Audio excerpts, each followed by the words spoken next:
Lo que vas a ver a continuación es una entrevista con Paco Rodríguez que grabé en abril de 2021, tiene ya más de 2 años, y no la subí antes porque bueno, cuando la grabé no conseguí hacer que el audio sonase bien, y bueno, ahora gracias a las técnicas de inteligencia artificial, pues más o menos he podido recuperarlo. Para quien no sepa quién es Paco Rodríguez ha estado produciendo durante más de 30 años un montón de películas. Entre esas producciones ha llevado la producción ejecutiva, por ejemplo, del Cid, de Pérez y de Nocturna, entre otras muchas. Así que no me quiero enrollar mucho más y os dejo con la charla. ¿En qué momento decidiste dedicarte a la animación? Yo creo que llegué a la animación no por vocación, posiblemente por accidente. Es decir, yo me empecé a dedicar a la animación, o el disparador realmente de dedicarme a la animación viene de Cruz Delgado. No sé si te suena. Cruz Delgado, un mítico de la producción de animación en este país. Fue profesor nuestro, nada más. El profesor tuyo también. Pues Cruz Delgado, pues yo en los 90 monté una productora, inicialmente para hacer documentales, y desvió al año y pico hacia una exportadora, una distribuidora internacional. Entonces a partir de ahí me dediqué a vender inicialmente lo invendible español, que eran cortometrajes y documentales españoles. Y yendo pues a 91, 92, 93, yendo a mercados internacionales como el Festival de Cine de Cannes, como los MIPCOM, MIPTV, en fin, todos esos mercados que hay, Estados Unidos, NACPI. Y al año, más o menos, después de un mailing que hice para buscar material para vender fuera, porque en los 90 éramos 4 gatos en el mercado internacional, españoles. Y desde mailing apareció Cruz Delgado. Y entonces Cruz Delgado apareció con sus 4 o 5 largometrajes, sus varias series de animación, que no le vendía ya su agente de ventas por enfermedad y tal, y buscaba.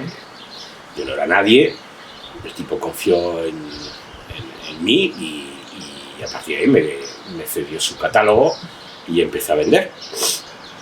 Y de golpe me di cuenta, yendo al primer mercado con el catálogo de Cruz, en Monte Carlo, que es un mercado de televisión, vendí los 4 largos a Polonia, a Corea y a algunos países más. Después me fui a un MIPTV, no era cine ya para salas, era un cine ya de catálogo. Y ahí ya vendimos más territorios, con lo cual de golpe vi que difícil vender cortos, difícil. Cortos en aquel entonces, como más o menos ahora, salvo el circuito de festivales, tienes algunas 20 o 30 cadenas en el mundo que te puedan comprar y pagar cortos de una forma decente, ¿no? Pero muy difícil. Documental español no es menos en aquel entonces, no era un tipo de documental blueprint, nivel BBC, National Geographic, pues eran más documentales pantufleros y no, difícil de vender. Y de golpe vi, y el cine español, cine, ficción, también era difícil de vender. Vi realmente que lo que más fácil era la animación. Entonces ya a la vuelta, a los 6 meses, ya empecé a captar más animación española, como Las aventuras del profesor Thompson, de Pina, la Corona Mágica, en fin, varias series más largos. Empecé a hacer un catálogo de cine español, ¿no? Y así, con este catálogo, empecé a ir a los mercados y empezó a irme bastante bien, se vendía muy bien y facturábamos bastante pasta. Y ya a partir del 96, 97, que fui a un Cartoon Forum de las Azores, conocí a Jordi Amorós. Jordi Amorós es un humorista que publicaba en el Papus y tal, gran director de publicidad, y también había hecho un largometraje que era El Despertaferro. Pero él tenía una serie preescolar que se llamaba Coqui, sobre una pollita de plastilina y su familia, y él la había desarrollado, lo tenía ahí en las Azores, pero el tipo no quería hacer nada. Y digo, pues dámela, yo te busco la financiación. Llegamos a un acuerdo, me la dio, y me puse a buscar la financiación, y en un MIPCOM coincidí con la gente de Barrio Sésamo, la de Children's Television Workshop, que es ahí donde también aprendí de que tus materiales tienen que tener connotaciones emocionales. Nosotros somos productores de emociones. Es decir, pretendemos que los demás se emocionen, rían, lloran, tengan emociones con nuestros contenidos. Somos generador de emociones. Pero antes de llegar a ellos tienes que ir a los intermediarios. Con lo cual tu teaser, tu flyer, en este caso era un flyer, un póster, pues despierta interés, genera emoción. Y esa chica entró y ahí hice una coproducción en Estados Unidos. ¿Y qué te llamó la atención de ese proyecto como para buscarle financiación? Pues el proyecto era diferenciador, que es una de las cosas que siempre tenemos que ver como productores. Era un proyecto de plastilina, ya con la experiencia que tenía de animación. En aquel entonces todo era mainstream. Mainstream es series largas de medias horas a mogollón. Y todo el mundo producía medias horas de animación y animación 2D. Todavía no existía el 3D en aquel entonces. Y de golpe, pues la plastilina y preescolar marcaba un tema diferenciador. Que lo encontré y además me fue muy bien. Y ahí era el aspecto diferenciador. Y en ese momento la chica esta, Bamberger, de Children's Union Shop, buscaba 6 series preescolares. Más o menos la duración del preescolar son 5 minutos por el foco de atención. Internacionales para hacer un container que se llamaba Big Bag para el Cartoon Network. Y entonces lo que pretendía el Cartoon Network era lavarse la cara de su violencia frente a una obligación de 3 horas educativas. Entonces ahí entramos nosotros como españoles, pero había una serie australiana, una de la BBC, una alemana, y ahí entramos. Y ahí se vendió a través del paquete, el container, y después lo vendimos nosotros con la distribuidora que teníamos internacional, y lo vendimos a 150 países. Nos fue, y se iban renovando licencias, etcétera, etcétera. Claro, antes lo que me llama la atención de ahora es que antes estaba muy ligado, era el único cliente, imagino, la televisión para una serie infantil, pero ahora que existen las plataformas se sigue manteniendo como formato de duración de las televisiones, aunque se venda para plataformas. Hombre, salvo que vayas directo a la plataforma, donde la duración no importa, ni el número de capítulos, ni la duración de los capítulos. Si ves esta serie de los robots, sí, los de San Robots, ¿no? Cada capítulo es como un corto y tiene su duración, no sigue ninguna pauta, tal. Todavía el dinero está en televisión en abierto, en televisión de pago. Todavía tienes que seguir ese tipo de televisión lineal y de franja horarias donde tienes que encasillar los contenidos. Es decir, en una plataforma lo cuelga y ya está, pero ahí lo tienes que meter dentro de una parrilla y tienes que encasillarlos, ¿no? Con lo cual sigue estando los formatos que, como te decía en los 90s, el mainstream eran 26 minutos, hace más o menos era 22 minutos real y títulos de crédito 26 minutos más la publicidad, y eso a partir del 2000 cambia. ¿Por qué? Porque se empiezan a regular el mercado, sobre todo de la programación infantil, empiezan a buscar una protección a la infancia y empiezan a decir no podéis cortar un capítulo de media hora y meter publicidad en medio. Eso va contra la infancia, con lo cual ustedes se prohíbe al principio y al final del capítulo. Echa la ley, echa la trampa. Pues a partir de ahí empiezan a aparecer capítulos de 13 minutos. Ahí empiezan a aparecer capítulos de 7 minutos. Entonces imagínate, ya si son 2 capítulos, los pones juntos, son 26 minutos, pero ya puedes meterle muchos más cortes. 1, 2, 3, 4 cortes. Si haces de 7 minutos, son 3 por 7, son 5 o 7 cortes de publicidad. ¿Okay? Y por eso también en la tendencia de esos principios de milenio hasta ahora, pues muchos son de 7, 13 minutos. Cada vez en menos de 26 y hay un resurgir de esa media hora con el tema de las plataformas. Y sobre todo cuando las plataformas van de encargo y a partir de ahí mandan ellos. ¿Y tienes algún recuerdo de aquella época que te haya dejado huella? Mucha diversión, muchas risas, mucho viaje, mucha amistad, muy bien. Ganábamos mucho dinero, viajábamos mucho, nos divertíamos mucho y el negocio era boyante, es decir, el negocio se hacía negocio. Ahora es mucho más difícil, más lento a lo que ocurría antes. También en lo que ocurría antes era menos interlocutores, mucho dinero. Ahora es menos dinero, muchos interlocutores. Es decir, si antes nosotros en los 90 con un contrato con la ZDF, no sé, levantabas 30.000 euros por capítulo. Ahora para levantar 30.000 euros por capítulo, antes era un contrato, ahora aquí son 10, 15, 20 en 4 o 5 años, por las ventanas de explotación. Ya, de hecho, ¿crees que eso depende mucho de la financiación de televisiones? Totalmente, bueno, o sea, financiación de televisiones depende de donde hayas nacido y donde produzcas. Si has producido en España, está crudillo. Has nacido en Francia, está mucho mejor. Has nacido en Estados Unidos, eso es otra liga. Aquí realmente en series de animación está sumamente difícil porque no está regulado prácticamente, aparte de algunas inversiones. Pero aquí, ¿quién tienes? Podemos hacer ahora mismo una ronda. ¿Quién tienes que entre en animación? Series de animación. Largos es otra jugada. Sí, Pues está televisión, Plan TV, TV3, de vez en cuando. Los vascos se han achicado, los gallegos se han achicado, los andaluces se han achicado. Quiere decir, en entrar desde el gobierno regional y la televisión regional en series de animación. Valencia, que vuelve ahora un poco a un resurgir después de la muerte de Canal No. A punto, pues está saliendo. Pero esos son, a nivel televisivo, los que hay. A eso no hay subvención.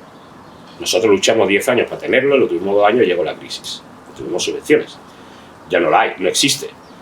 Otra cosa surrealista también es que no existe, desde la crisis, ayudas a desarrollo. Ni para cine, ni para televisión, ni para series de ficción, ni de animación.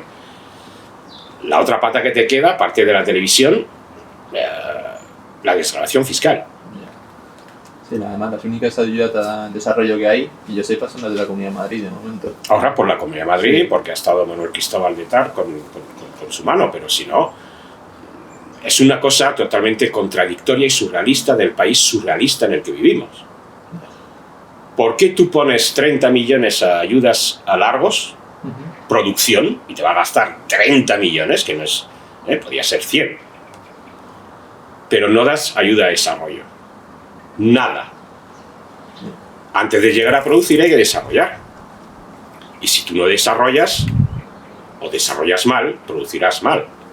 Para hacernos una idea, aquí, en cine, sobre todo, de cada 2 guiones producibles se produce 1. En Europa, de cada 10, 11 guiones, se produce 1. En Hollywood, de cada 20 y pico guiones, se produce 1. ¿Cuál es el mensaje? Sí, aquí se produce casi todo. Hay que desarrollar mucho para producir poco. ¿Okay? Y eso es una cosa que aquí no existe. Aquí casi de aquí salgan algunos y otros no salgan. Y habrá otros proyectos que terminarán en el cajón. Sí, pero tienes que tener muchos proyectos desarrollados para ir sacándolos e ir probando. Y según te va cogiendo el mercado, lo te va cogiendo. Pero eso es también otra de las apuestas de un productor que tiene. Sí, ese nivel. Sí. Aquí los estudios en España, cuando terminan, se desinflan. Si no hay, yo creo que menos Skydance, que ahora ni siquiera es español, prácticamente ningún estudio de animación mantiene a los trabajadores, porque es pues, prácticamente... Pero porque tampoco ponen eso, no sé, nosotros, yo cuando llevé la división de animación de Filmax durante 8 años, cuando yo entré, la primera premisa es, a ver, proyectos en desarrollo, pum, pum, pum, pum, a meter, propios nuestros, después ajenos, podemos entrar como socios coproductores minoritarios con el estudio que tenemos en Galicia, podemos aportar todo eso y financiarlo nosotros, a ver qué proyecto hay fuera, empiezas a rastrear y a partir de ahí, en Filmax, en 8 años que yo estuve, se hicieron 7 películas de animación. ¿Quién en este país ha hecho 7 películas de animación en 8 años? Nadie. Sí. Pues lo que tienes que hacer es alimentar una rueda, porque de lo contrario hay una gran inversión que hace cualquier estudio en personal, que es el valor que tiene una producción, es su gente, no se hace por entelequia. Si tú apuestas en todo tipo de talento, lo lleva a tu estudio y algunos lo formas más que otros y tal y cual, tú ya tienes un capital humano, el capital humano. Que no se te vaya, tío. Sí, además con lo que cuesta traerlo muchas veces. Y además en Galicia. Nosotros realmente en Galicia llegábamos a traer al talento por los proyectos. No por el dinero, por el proyecto. Entonces es el proyecto que tiene que ser también un motor de atracción del talento y que quiera estar en que su showreel tenga una animación de aquí, o tenga un modelo de aquí, o tenga una texturación, pero que tenga esos antecedentes. Y eso es muy importante para un estudio. Y a partir de ahí darle realmente, alimentarlo. Y nosotros también en Filmax teníamos política de proyecto propio, proyecto ajeno, e ir encasillándolo. Y no tiene por qué ser todo tuyo. Pues también el rollo orgulloso español. Es todo mío y nadie le toca. Que eso era también muy con Cruz Delgado. Porque con Cruz Delgado intenté montar coproducciones, porque yo monté coproducciones internacionales a terceros, no solo las mías. Muy difícil tratar con un talento mente cuadrada, y más en un mercado internacional. Pues relacionado a eso te iba a preguntar que cuál fue tu mayor reto. ¿Cuál ha sido el mayor reto que hayas tenido como productor? ¿Alguna negociación difícil o...? Por ejemplo, la primera, que fue con la gente de Children's Direction Workshop,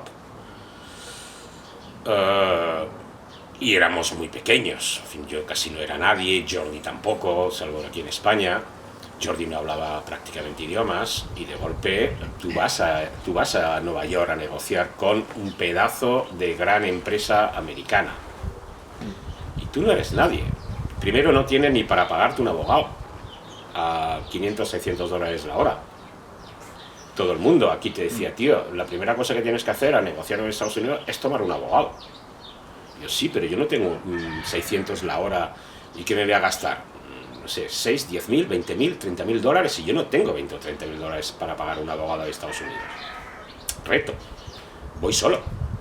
Y fui con Jordi por era de florero, y fui yo. Y entonces te ponen en una mesa de negociación con productor ejecutivo, con abogado, con los de las diferentes divisiones, y tú solo ante el peligro. Y a pesar de todo, teniendo claro los criterios que tú tienes, sé que una negociación fantástica para nosotros, porque la propiedad nos la quedamos nosotros, y ellos solo tuvieron 4 años para explotarla en Big Bang, en ese container. Ese fue pues uno de los desafíos importantes o desafíos cuando desencarrila la producción. Por un tema, un socio que cae, un dinero que no hay. Entonces, eso también son retos importantes, como tuvimos Nocturna, donde ahí nos secuestraron 55.000 fotogramas, un estudio de servicios, que sabíamos que no iba a dar el nivel, y no lo dio. Pero bueno, esos son los retos que toda producción va a tener.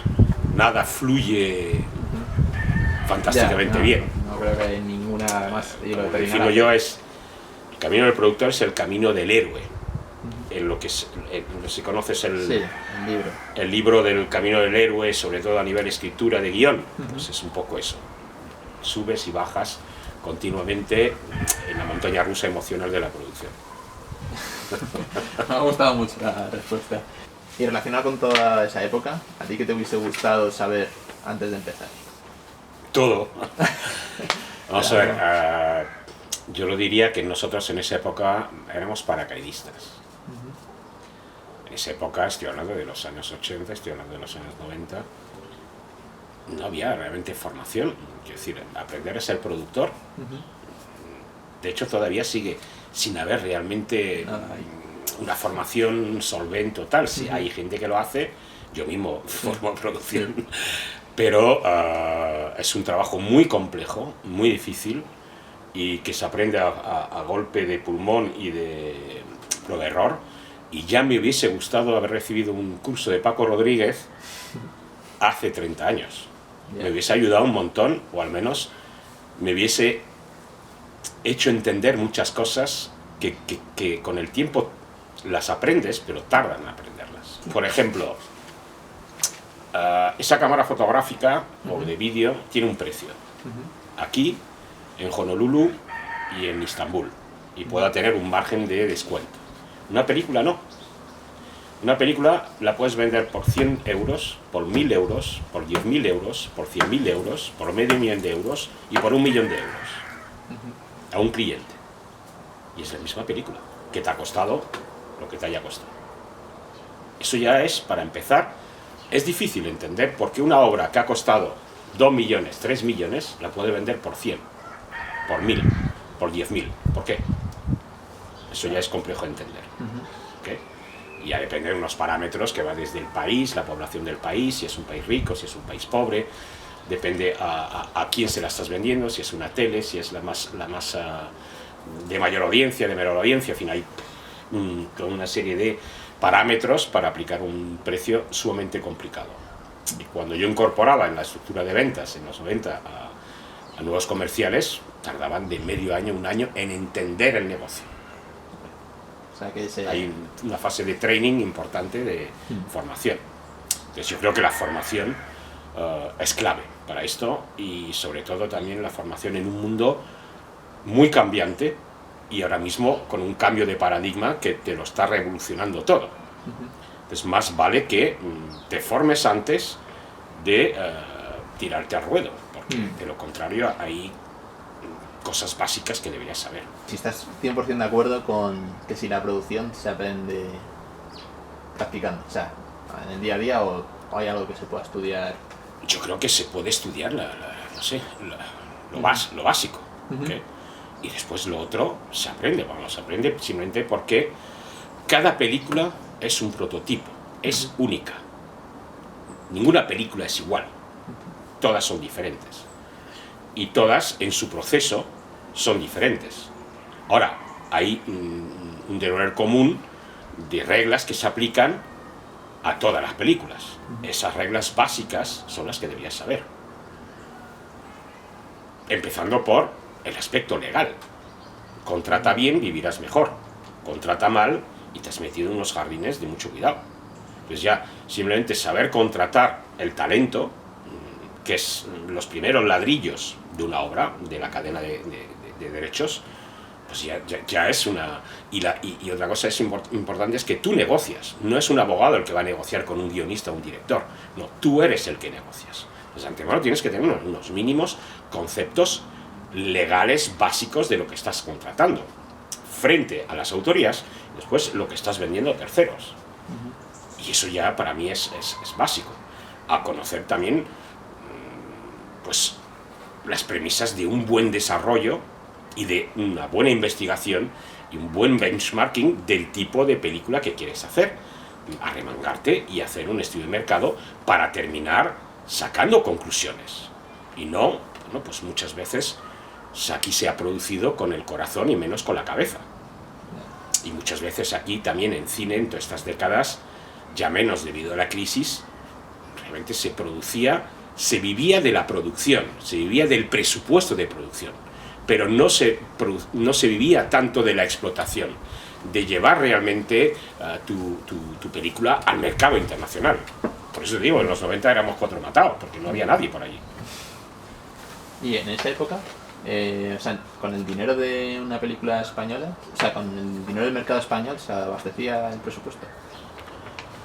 No realmente. Vamos a ver, dependía para qué productoras, ¿no? Pero si tú miras un poco los antecedentes, y en estos últimos 15 años finalmente están contando la palma de la mano las que hacen la taquilla española. Más o menos, si la taquilla estaba alrededor de los 600 y pico millones de euros en total, lo que genera la taquilla española, el cine español genera, según los años, un 10, 15 y llegó hasta un 25. Pero llegó al 25 porque era la película esta super mega taquillera, sí, apellidos, sí. Lo de los 8 apellidos vascos, que subió a 57 millones de euros, que era una brutalidad, ¿sabes? Pero si analizas la taquilla y si la analizas antes del principio de este milenio, son muy pocas películas las que hacen realmente la taquilla del cine español, y ahora mismo están contadas. Sí. Segundo, ¿qué denominador común tiene estas 5 películas o 6 o 4 que hacen gran parte de la taquilla española? Son películas de ficción y o de animación apoyadas por Telecinco y Antena 3. Sí, como el caso de Tadeo, claro. Como la animación Tadeo, pues es una película apoyada por Telecinco. Pues, ¿qué pasa con Telecinco? Cuando Telecinco invierte un dinero sustancial en esa película, lo invierte también en la promoción, que eso es otra de las carencias que ha tenido el cine español, que es, para existir a nivel de distribución hay que gastar. Con lo cual, si no hay una inversión en ese aspecto y un productor llega renqueando o no invierte en esto, no existe la taquilla. La taquilla, para hacernos una idea y ver en qué tipo de liga estamos jugando, ¿cuánto invierte o invertía? Porque ahora mismo la ventana del cine está ahí en tela de juicio. Pero ¿cuándo invertía un blockbuster americano? 1,5 millones, 2 millones, 3 millones de euros en una película para estrenarse en España. 2 a 3 millones de euros es la media del presupuesto de una película española. Es decir, como blockbuster invierte el presupuesto de la película española. ¿Puede una película española de 2 o 3 millones invertir 1 millón de euros? Pues no. No. ¿Ok? Entonces, hay algunas empresas o algunos grupos que sí pueden jugar en esa liga, pero son muy pocas. Y realmente ni los productores pueden ligar una distribuidora para hacer el juego productor-distribuidor en la taquilla. Aquí vemos simplemente que tiene una relevancia productor, cadena de televisión y distribuidora para esa ecuación y que genere taquilla. Ya la última pregunta que te voy a hacer sobre el pasado, es si te hubiese gustado, te has quedado con alguna espinita de alguna película, te hubiese gustado producir. Vamos a ver, yo realmente dejé de producir por unas circunstancias personales. Me divorcié, me quedé con la custodia de 2 niños de 5 o 6 años. Yo no podía seguir produciendo. Tenía que renunciar a todo esto. Tenía que renunciar a Filmax, a todo, a reinventarme y a criar a 2 hijos desde aquí, sin tener que viajar y llevándolo al colegio todos los días y dándole de comer, etcétera, en fin. Paternidad. Con lo cual tuve que renunciar totalmente a seguir produciendo. Dejé Filmax y me reinventé en formación y consultoría para darle una vivencia a mis hijos. ¿Okay? ¿Que haber hecho más cosas? Pues posiblemente sí. Pero por otro lado, no hay mal que por bien no venga, y si hubiese seguido la trayectoria que llevaba en Filmax o hubiese sido otra estructura, pues no hubiese conocido realmente a mis hijos, no hubiese tenido el cariño de mis hijos, no hubiese tenido la cercanía que he tenido con ellos. Y eso, pues para mí, tiene ahora más valor que cualquier película que me hubiese gustado hacer. Claro, sí, por supuesto. ¿Ok? Entonces, no me quedé así con la espinita porque realmente tenía que mirar hacia otro lado. Vale. Está bien saber que a lo mejor existe algún proyecto que está ahí en la recámara o que se quedó... No, después de dejar Filmax me propusieron muchos proyectos, también porque en un momento dado tú ya tienes un valor, tú has producido tantas películas, ya tienes unos antecedentes, ya tienes un nombre, ya te buscan otras productoras para tomarte a ti ya como talento productor con un nombre que además entra en el sistema de puntos, porque ahora mismo toda producción, que es otra cosa surrealista, se valora a golpe de puntos. Sí. No sé. Es muy subjetivo. No sé si realmente el sistema de puntos es positivo. Para mí no es positivo, porque yo ahora ya no elijo como productor quién quiero, como talento, como autor, como lo que sea. Elijo acorde a los puntos que tiene ese talento. O incluso ya, si me riza el rizo, elijo por los seguidores de Instagram que tiene este personaje. Pues montamos, pues quizás hoy en día, no el talento que tú quieres, pero es un poco un talento Frankenstein para montar el muñeco, ¿no? Bueno, aunque entonces de nada te iba a preguntar sobre la educación, ya que antes tú das tus cursos de producción. Entonces, ¿algún consejo que le darías a alguien que se va a iniciar en la producción ejecutiva? Ver muchas películas, para empezar. Quiero decir, un productor ejecutivo no es, tiene que tener realmente una cultura cinematográfica, pero no solo cinematográfica, literaria y tal, tiene que tener un abanico cultural importante, porque de ahí van a emanar las ideas, o de ahí van a emanar las transformaciones que pueda hacer de obras ya existentes. Entonces, una de las primeras cosas es pues tener una mínima cultura y un mínimo criterio que no solamente vale por lo literario, por lo artístico, por la pintura, en fin, tiene que tener una mínima sensibilidad artística, aunque no sea artista, porque a nosotros los productores no se nos reconoce el artisteo, pero somos artistas, porque nosotros somos creadores, ¿okay? Pero para eso tienes que tener también una mínima sensibilidad, porque finalmente las decisiones de lo que se haga esto o lo otro, lo tienen los productores, no lo tienen nadie más. Pero esa sensibilidad la tiene que tener. y esa sensibilidad también en una clave importante que es ser comunicador. Un productor tiene que ser un gran comunicador, porque va a estar comunicando non-stop, no solamente el tema del pitch, que se ha masificado por el mundo, ¿no? Pero también comunicar internamente, comunicar con sus equipos, ser un líder y no un dictador. Un productor ejecutivo es el que está desde el primer día hasta el último día. Está en todas las fases y toca todas las teclas, porque si cogemos un teclado de un piano, prácticamente la mayoría de las teclas la toca el productor, con mayor o menor intensidad, pero tiene que tener esto, tiene que tener unos conceptos creativos, unos conceptos de gestión, de producción, de planificación. Pues eso es para mí lo que un productor o un productor ejecutivo debe tener. Es el director de orquesta. Y es el que lo hace avanzar todo. Y en mercados como por ejemplo el 3D Wire o el Cartoon, el Springboard, este tipo de... ¿Cómo crees que ayudan al mercado de la animación? O sea, a la producción de películas. Ayuda sobre todo a lo que es lo que esta industria tiene, que es el networking, es la red, es crear gente, es ver gente todos los días. Y es como también de ir de un sitio a otro en mercados para establecer unas relaciones de confianza entre la gente.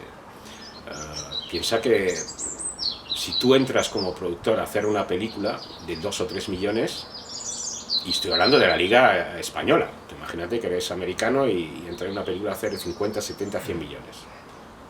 Hostias, pues con 50, 70 millones tú puedes vivir de puta madre hasta que te mueres. Y eres capaz de invertir tanto dinero en una película para el futuro. Yo me acuerdo cuando también invertí dinero en Coqui, en esa serie, que fue sustancial. Pues en un momento pensé, hostias, ¿y por qué no me compro una casa en vez de ser una serie de animación?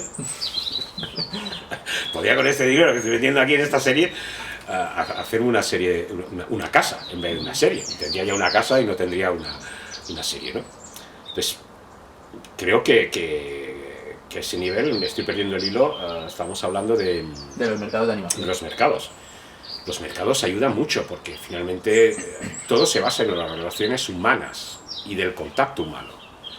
Es muy difícil producir o coproducir en remote o tener un socio en Holanda que no has visto en tu vida. Entonces, los mercados. También diría que el Springboard es también un nivel pequeño para principiantes o estudiantes o tal. Y el 3D Wire pues era un poco una voluntad de mezclar el videojuego con la animación. Pero aparte de ellos tienes otros mercados como puede ser el Festival de Annecy y el MIFA, o puedes tener los eventos estos de foros de proyectos como el Cartoon Forum o el Cartoon Movie, que son para nosotros europeos todos estos años, desde el primero que se hizo en Canarias, en tu tierra, grandes disparadores de relaciones y de producción. Son muy necesarios. Muy necesarios para presentar cosas, para compartir nuevos proyectos con los demás y después para la red que vas a crear. Lo que pasa es que no hemos logrado en España afianzar ningún mercado de animación. Y ahora el 3D Wire pues sale de Segovia y no sé si terminará en Madrid o no, pero es un mercado que sí había afianzado un entorno también simpático y agradable, que te hace sentir bien, que no es un tipo de estos mercados que vas que son totalmente insípidos. No, ahí pues hay alegría y... Sí, a mí me parece... Te lo pasas bien, decir. Aparte de ir a trabajar, pues te lo pasas bien. ¿Y dónde crees que hay más desconocimiento? ¿Desconocimiento? Sí, ¿a qué nivel? Cuando la gente quiere empezar a producir una película o buscar financiación. Yo creo que hay desconocimiento en cómo llevar un buen desarrollo. A veces puedes encontrar también desconocimiento en lo que son las fuentes de financiación a las que podrías acceder. E incluso, para algunos, sabiéndolas, no se conoce la letra pequeña. Creo que también hay mucho desconocimiento, o al menos experiencia, o aprender por parte de los productores es saber comunicar y hacer un buen pitch. Y ser camaleón y adaptar cada presentación que tú hagas acorde con los interlocutores. Creo que hay desconocimiento en ese aspecto, en la generación de empatía con los demás. En negocios nunca hagas una propuesta a alguien si no has generado una mínima empatía. Y eso también para mí es importante, no es ir con orejeras a lo tuyo. Tienes que haber una generación de empatía. También hay desconocimiento al momento de abarcar una coproducción internacional. Es muy complejo coproducir a nivel internacional. He hecho muchas coproducciones, pero es sumamente complejo y depende si estás en el mundo de la televisión o del cine, que son reglas diferentes. Es coproducción, que ahora está en la boca de mucha gente, o de todos, o todos tienen que coproducir, o tal.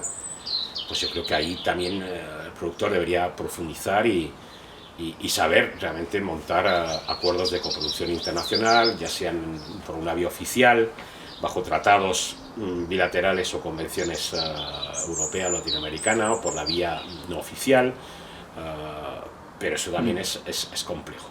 Y con todo el tema ahora de las plataformas, ¿también crees que son las nuevas teles en cuanto a las ayudas, de que se está dependiendo demasiado de que la plataforma, o sea, el cliente final sea la plataforma?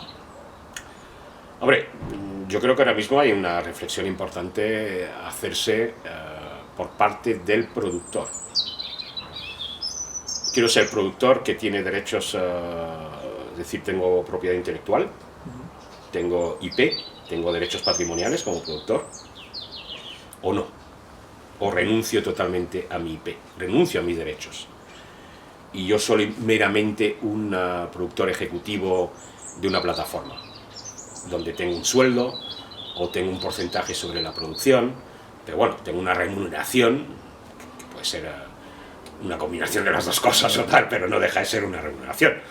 Con lo cual, los productores en sí, productor ejecutivo, son los motores creativos de aportar proyectos para ponérselo en bandeja a las plataformas, que le usurpan todos los derechos, le pagan un X, pero la IP ya no es del productor y no es del país de origen.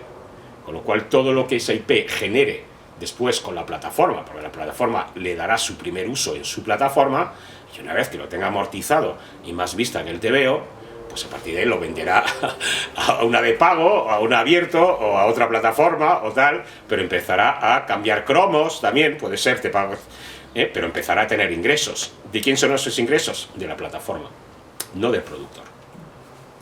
Pues creo que ahora hay esas inquietudes a nivel nacional, además con este nuevo tema del hub audiovisual que están implementando en este país, y también a nivel europeo,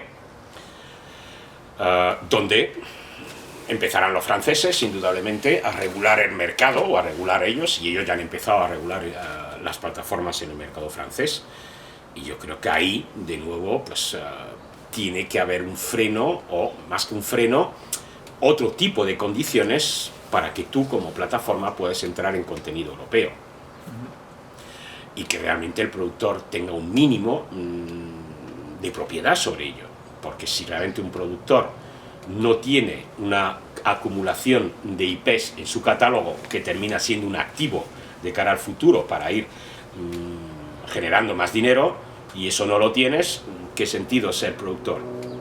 Acabo en un sueldo, te hago un símil. Si nosotros ahora mismo somos los camareros de Europa en nuestro parque temático, que es la piel de toro, y somos los camareros de Europa en el entretenimiento, del ocio, lo vamos a ser también los productores de service para empresas extranjeras, donde seremos realmente la mano de obra, el talento valiosísimo y la mano de obra con técnicos de valor y tal, y todo esto se lo regalamos por 4 duros, como se está haciendo a las grandes plataformas, para que después, no sé, películas como El Hoyo o la serie de las varias series que tenemos tal, al final, ¿quién se va a lucrar de ello? La plataforma. Y si se vemos ahora que en respuesta a esta mega inversión, es una idea de de que una inversión anual de Netflix se sitúa entre los 15 a 20.000 millones de euros. Más que en todos los países. Más que todos los fondos públicos para el cine del mundo multiplicado por no sé cuánto. ¿Vale? ¿Vale? Sí. Siguiente, para saber dónde estamos, ¿no? Y eso es Netflix, que está a la cabeza, que tiene más de la mitad del mercado mundial y va por delante como un pollo sin cabeza. Porque no nos olvidemos, no gana dinero Netflix. De momento está perdiendo dinero. De todos los gastos operativos y todo lo que compra y las inversiones de los 10 a 20 mil millones, si multiplicas tantos millones por tanto en fee y tal, pues te das cuenta que no ganan dinero. Es una inversión a futuro, pero lo mismo, pero su interés está ahí. Después hay otros intereses muy diferentes. No es el mismo interés de Netflix que de Amazon. ¿Por qué? Amazon lo que tiene su plataforma Amazon Prime es simplemente una propinilla que el gran grupo Amazon de comercio electrónico le da a sus consumidores. Es como una tapilla para que se entretengan, ¿no? Nada más. Sí que invierten en alguna película. Invierten, pero que no, su objetivo no es hacer plata con la plataforma. Si la hace bien, pero que no es su prioridad. Ellos no están ahí exclusivamente en ese negocio. Tienen negocios mucho más grandes, que este simplemente es un plus, es un premium que le da a su consumidor de Amazon, de todo tipo de productos. Bueno, no sé si sabes con la última filtración que sí que van a apostar más. Van a hacer ahora una aula. Como igual que compraron Twitch, van a hacer... Pueden y van a ir creciendo cada vez más. Ten en cuenta que ahora mismo las plataformas en streaming nacieron para habitualmente tener contenido de vídeo, pero sobre todo tener cine y series y algunas cosas más, ¿okay? Pero ahora la tendencia es ser una plataforma generalista, donde yo pueda fidelizar todo tipo de gente que no se me vayan de aquí, y que tú puedas ver tu puta serie, tu serie del calamar, y después te vayas a jugar con el calamar, y después te vayas a leer con el calamar, y simplemente tener un mundo, un ecosistema del que tú no sales, y yo te tengo retenido. Eso es lo que busca Amazon, lo que busca Apple, lo que busca Netflix, es que no te vayas, y eso es una tendencia cada vez más mayor. Y te van a meter reality show, como te van a meter concursos, como te van a meter de todo tipo de contenido que retenga la audiencia. Ese es el mayor desafío. Captar, pero sobre todo retener. Ya vamos a ir acabando, no te quiero quitar mucho más tiempo. No, sí, por mi parte no...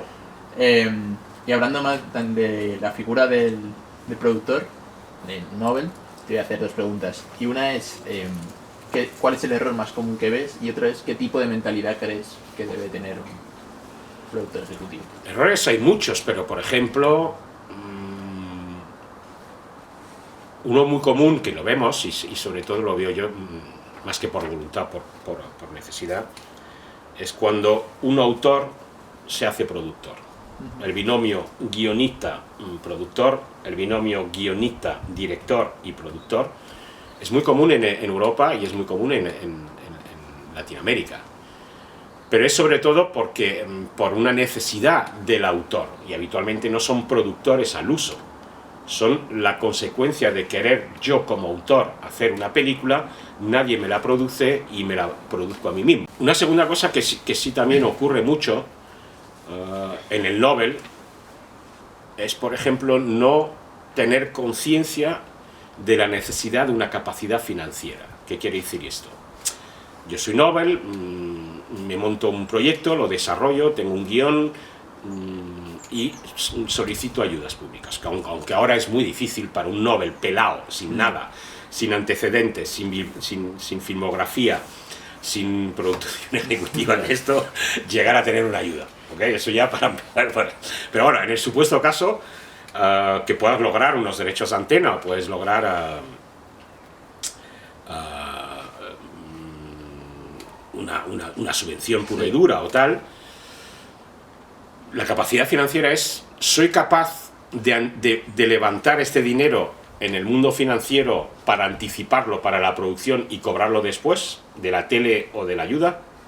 Puedo hacer esa transición de 2 o 3 años, puedo endeudarme 2 o 3 años con una entidad financiera que me va a dar ese dinero para después devolverlo con los derechos de antena o con tal. ¿Puedo hacer ese equilibrio o no puedo hacer ese equilibrio? ¿Tengo esa capacidad financiera o no? Eso a veces algún error que cometen algunos, y yo le llamo cuidado de no entrar en el club de los productores suicidas. Me lo he leído. Porque realmente al final no eres tú y tus circunstancias y esa llamada vocacional que has tenido porque el cine te espera y el mundo te espera para ver tus películas. Es que va a haber daños colaterales. Amigos te van a avalar, padres te van a avalar o tal, a la desesperada. Tengo aquí 500.000 euros, estar aquí. Además, sobre todo, queda uno muy subyugado, muy encandilado por el dinero fácil. Por eso es dinero, como le llamo yo, dinero blando, soft money, dinero blando. Sí, no cuesta tanto conseguir. Bueno, que no te cuesta nada, que decir, es un dinero que te lo están dando a fondo perdido. Lo tienes que conseguir, pero cuando te lo dan es a fondo perdido. Entonces quedas encandilado por ese dinero. Entonces le digo a mis padres, tengo 400.000, anticípame, aválame con tu casa. Y de golpe es un fiasco y después pierden la casa los padres. Cuidado. Y si quieres jugar a lo vocacional, consejo, empieza de lo sencillo a lo complejo. Ya sea como autor o productor, empieza a hacer un corto, tío. Empieza con un corto. La caída es menor. La salida es menor, por supuesto. Cómo funciona el club, pero al menos te vas a desfogar, al menos te vas a ver un poco lo que es un plan de producción, un presupuesto de producción, vas a ver cómo gestionar a equipos, vas a aprender sobre la marcha y la experiencia es clave para eso. No, sí, yo estoy con eso, por eso también me puse a hacer un corto, así que, y por suerte lo terminamos. No, pero los cortos ahora mismo, de todas formas, el sistema te obliga a hacer cortos. Es decir, si tú quieres de cara al futuro hacer un largo, pues mínimamente tienes que tener una filmografía. ¿Quién confía en alguien que no tiene? Exactamente. Entonces, y se me había hacerte una pregunta antes, relacionada también con tu pasado, ¿de qué película proyecto estás más orgulloso? Yo de todas las que hice, para mí la más bonita, Nocturna, sin duda, de todas ellas. Y ahí vivimos todo tipo de historias. También otra cosa que tienes que de punto de partida tienes un guión como productor, tienes unos autores, tienes un guión y tienes una idea de película al inicio. Muchas de las veces terminan no siendo la película que tú querías porque has vivido por el camino toda una serie de avatares que te han hecho reajustar y reestructurar la cosa, ¿no? Sí, es raro además que una película se termine como se tenía pensada desde bueno, el principio. Ocurre, sería lo suyo, alguna hemos hecho, pero otras no, y otras posiblemente te vas improvisando, que es también la parte creativa del productor, es decir, dar respuestas a todos los brownies marrones que te van saliendo, ser creativo y muy ejecutivo, porque además en producción el tiempo que pasa es tiempo, dinero, clink, clink, clink, clink. Entonces ahí tienes que saber decidir, pero para mí la más orgullosa, Nocturna, una de las peor tratadas dentro del grupo Filmax, Nocturna, por la que no creía mucho en ello, también se hizo contra viento y marea dentro del grupo, porque era una animación 2D, teníamos un estudio 3D en Galicia. ¿Qué coño hacíamos animación 2D? Un poco la pregunta me hacían siempre. Y esta pues realmente Julio Fernández nunca la quiso hacer. Fue la última, ¿no? ¿Qué hiciste? No, la última era Ratón Pérez 2. Ah, la 2, vale. Yo ahí hice El Cid, la leyenda, Pinocho 3000, Hisaku, que también es otra cosa surrealista, muy surrealista la que decimos. Don Quijote también, ¿no? Don Quijote. Sí, yo fui a verla de pequeño al preestreno. Don Quijote también hicimos, Ratón Pérez 1, Ratón Pérez 2, vimos todas esas películas. Y unas, también otro mensaje de cara a la galería, no es porque tengas un altísimo presupuesto que vas a hacer una fantástica película. De todo el slate de películas que yo hice con Filmax, la más rentable, la más pequeña. Entonces eso también es un mensaje importante. ¿Cuál fue? La del Ratón Pérez 1. Presupuesto 2.300.000, vendida a más de 150 países, batió Cars en Latinoamérica. Ostras. ¿Ok? Aquí se hizo mucha taquilla también. Y después se vendió muy bien a nivel internacional. Muy rentable. La más ruinosa, Don Quixote. 14 millones de euros y una puta ruina. Entonces, cuidado con eso, que también partimos de la premisa, creo que era un tal William Goldman, un guionista, que es una de las primeras cosas que leí yo de este sector, que decía, nadie sabe nada. 30 años después, la gente seguimos sin saber nada. El mercado es impredecible, claro. Y más ahora en un cambio de paradigma donde ya te lo ha puesto un totum revolutum brutal, donde ahora está todo en tela de juicio, está la ventana del cine en tela de juicio, están las televisiones lineales en tela de juicio. Murieron ventanas como el DVD o el Blu-ray. Entonces hay totalmente una reconversión, un reajuste que no sabemos dónde va y que va tan rápido también, donde nos hemos asentado en una narrativa clásica de la época de los griegos y romanos, sobre todo de los griegos. Pues lo mismo, realmente las narrativas van a cambiar. Sí, además con la interacción ahora también. Toda la interacción, toda la realidad virtual que nos va a llegar, toda la robotización y todo esto, toda la inteligencia artificial que nos va a llegar, es brutal lo que viene, es brutal. Yo, como me considero un emigrante digital con ganas a tirar del enchufe y vivir aquí y mirar a tal, que tengo muchas ganas ya, porque me parece que estamos haciendo un mundo muy complejo, Conectado en exceso.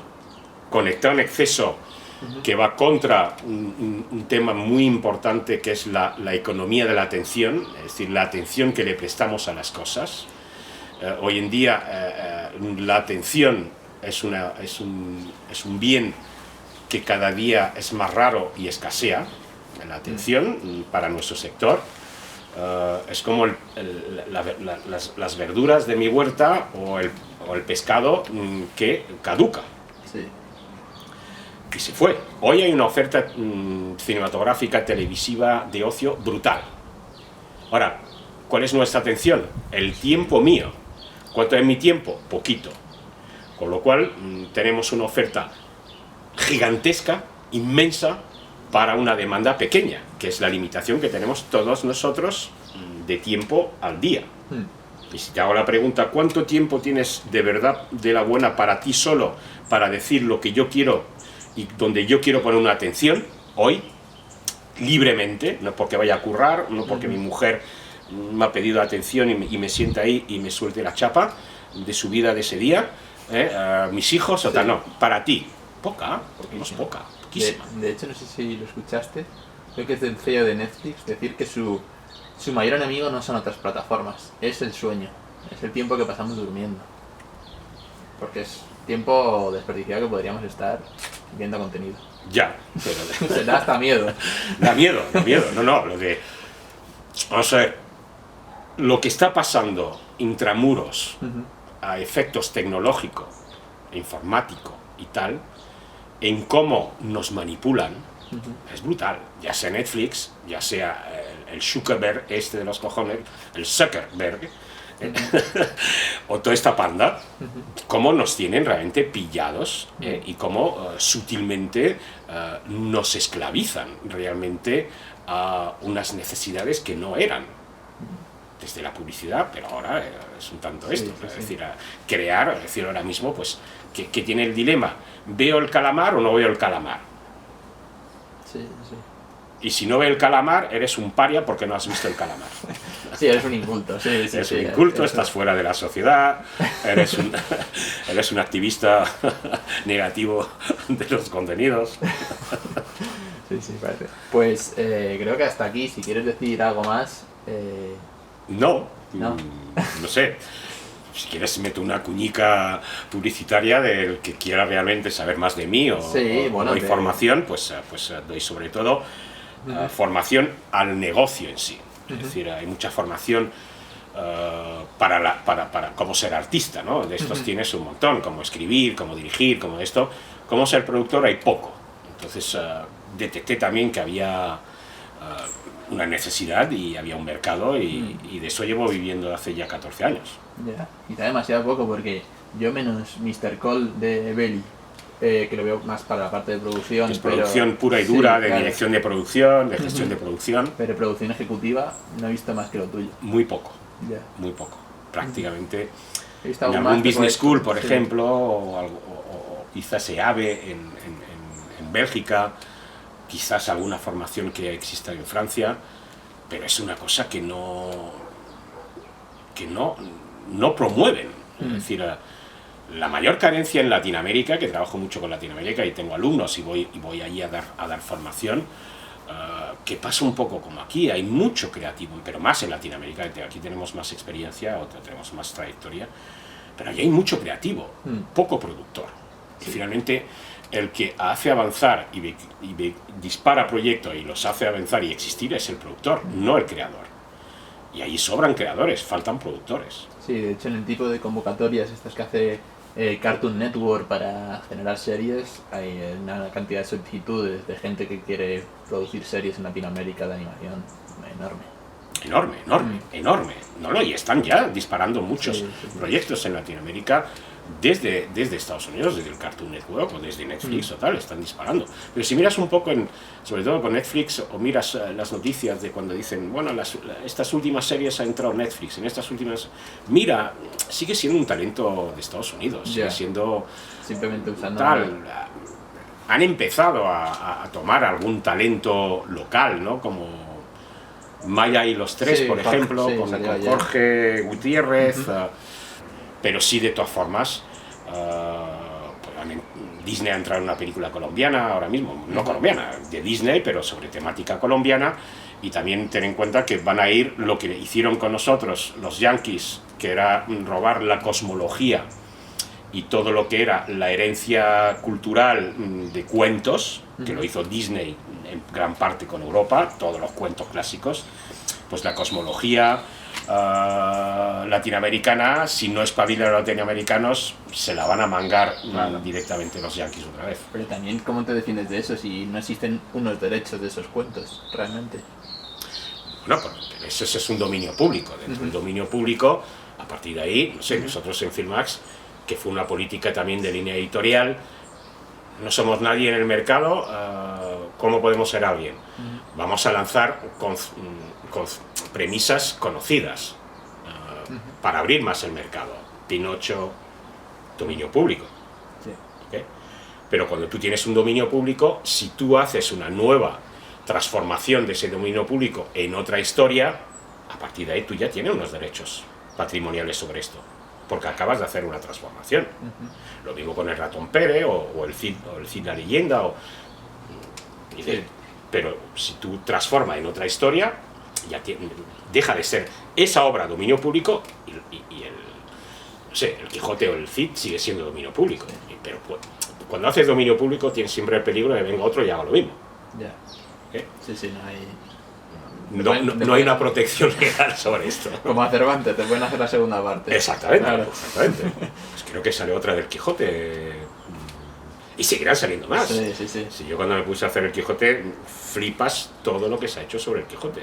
A nivel teatro, a nivel ópera, brutal. Sí. Bueno, pues hasta aquí la entrevista. Bien. Paco. Muchísimas gracias, de verdad. Ya está, ¿no? Sí. Guay. De verdad. ¿Una cervecilla? Vale, pues vamos a empezar. Vamos.